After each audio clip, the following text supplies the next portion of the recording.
Hello guys, welcome back to Trading for Beginners, and in this video I'm going to talk about how can you use recurring buy into Binance. So without any further ado, let's dive right into this exciting video. Now in order to do that, you just simply have to open your Binance application, and after opening the Binance application, simply tap to this yellow icon into the top left corner and it will lead you to this page.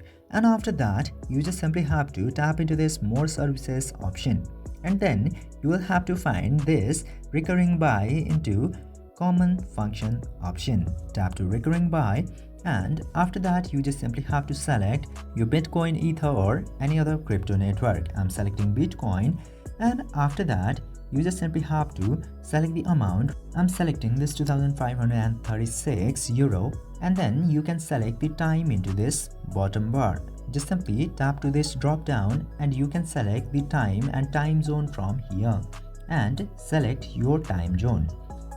Otherwise, you can also set up it into daily or weekly and bi-weekly and monthly.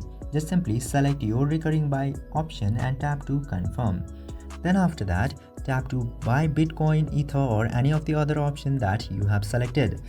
Then verify your account. You must have verified your account already, and if you have verified your account, just simply pay for the crypto and your recurring buy will successfully be set up. I hope this video was informative for you. If yes, don't forget to like, share and subscribe to the channel to never miss another update. Thank you for watching the video.